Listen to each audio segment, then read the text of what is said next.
Salut à tous, on se retrouve aujourd'hui pour un autre Stardox qui énumérera les vaisseaux et véhicules de la Confédération des systèmes indépendants.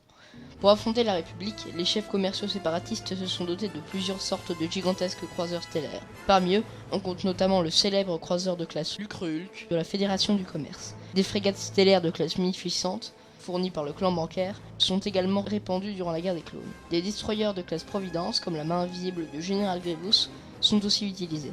Moins utilisés, les destroyers de classe récusante sont tout de même présents dans la marine séparatiste.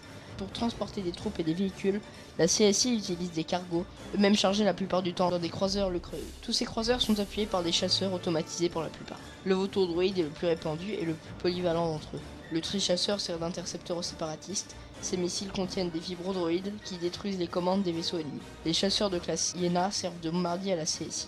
Un chasseur Belbulab 22 sert de vaisseau personnel au général Grievous. Des canonnières droïdes sont utilisées lors de batailles terrestres. Ces forces spatiales ne serviraient à rien sans une force conséquente d'invasion. Des chars d'assaut blindés servent de forces d'assaut terrestres principales.